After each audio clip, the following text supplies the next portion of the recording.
Taxi. আপনি কোথায় যাবেন? হাওড়া। হাওড়া থেকে ট্রেন ধরবো। আমি শিবপুরে থাকি, চলুন আপনাকে হাওড়া স্টেশনে নামিয়ে দেবো। না না, আপনি যান না, আমি বরং অন্য ট্যাক্সি ধরবো। বেকার কেন ট্যাক্সি ভাড়া দেবেন? অবশ্য আমার সঙ্গে যেতে যদি আপনার আপত্তি থাকে। না না, আপত্তি থাকবে কেন? তাহলে আসুন তো।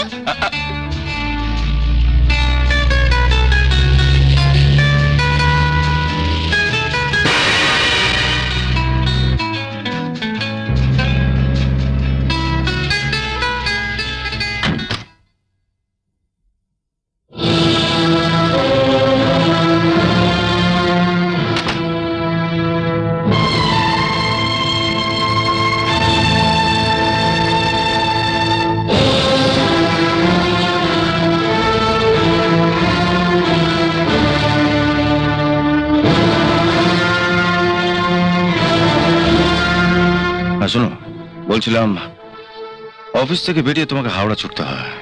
এদিকে ট্রান্সপোর্টের অবস্থাও ভালো না, সচরাচর ট্যাক্সি পাওয়া যায় না। আজ থেকে আমার মারুতিটা তোমাকে হাওড়া পৌঁছে দিয়ে আসবে। না স্যার, আমি যা বলছি তাই করবে। ড্রাইভারকে বলা থাকবে সাদা রঙের মারুতি। কেমন অবাক করে দিলাম বলুন? আসুন, আপনার ট্রেনের টাইম হয়ে গেল।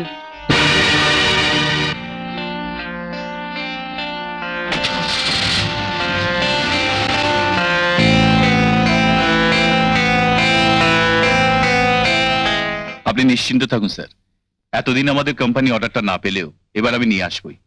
ওদের কোম্পানি ম্যানেজিং ডিরেক্টর মিস্টার সুভাষদের সঙ্গে কালই আমার কথা হয়েছে। তুমি সুভাষবাবুকে চেনো নাকি? চিনতাম না, রূপালী মানে মিস চক্রবর্তী কাল ওনার সঙ্গে আমার আলাপ করে দিয়েছেন। আমরা তিনজনেই কাল পার্ক স্ট্রিটে একটা হোটেলে ডিনার করেছি স্যার। উনি ওখানে বসে আমায় কথা দিয়েছেন। আমি যাচ্ছি স্যার।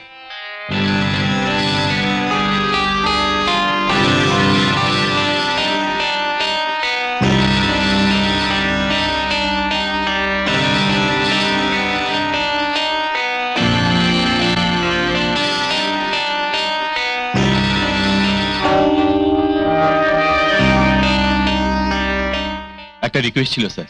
বলো। আপনার সাদা মারুতি আমাকে যখন হাওড়া স্টেশন অব্দি পৌঁছে দেয়, আমি রূপালীকে হাওড়া অব্দি লিফট দিই। ও শিবপুরে থাকে তো স্যার, মানে হাওড়া থেকে রূপালীকে বাসে করে শিবপুর যেতে হয়। অফিস ছুটি পর বাসে যে কি ভিড় আপনি তো জানেন। আপনি কাইন্ডলি যদি ড্রাইভারকে বলে দেন আমাকে স্টেশনে ছাড়ার পর রূপালীকে যদি বাড়ি অব্দি পৌঁছে দেয়। আফটার অল রূপালী আমার থেকে সিনিয়র, কোম্পানি থেকে আমি যে সুবিধাটুকু পাচ্ছি। তুমি ভুল করছো। কোম্পানি তোমাকে সুযোগ সুবিধা দিচ্ছে না, দিচ্ছি আমি। এই কোম্পানিতে মিস চক্রবর্তীর থেকে অনেক সিনিয়র স্টাফ আছেন যারা রীতিমতো ট্রামে বাসে চলাফেরা করেন। এটা বোধহয় মিস চক্রবর্তী জানে না। না, আমি বলছিলাম গাড়িটা যখন হাওড়া অব্দি যাচ্ছি তখন। ঠিক আছে, ওনাকে পৌঁছে দেবে, কিন্তু সে তো মাত্র কয়েকদিনের জন্য। কারণ দিন সাতেকের মধ্যে যে তুমি পার্মানেন্ট কলকাতা চলে আসছো, তখন তো ওনাকে ট্রামে বাসে চলাফেরা করতে হবে। তো এখন থেকে ওনাকে গাড়ির নেশা ধরিয়ে দেওয়াটা কি ঠিক হবে? তখন না হয় এত তাড়াতাড়ি তোমার ফ্ল্যাটের বন্দোবস্ত করা গেল না। তাই আমি ঠিক করেছি আগামী শনিবারের মধ্যে আমি আমার বাগান বাড়িটা তোমাকে দিয়ে দেবো। রোববারে তুমি শিফট করবে, আর এই সুখবরটা মেনুকে দিয়ে দিই। এমন আরো অনেক ভিডিও দেখতে এই চ্যানেলটি সাবস্ক্রাইব করে নিন এবং পাশের বেল আইকনটি প্রেস করে দিন।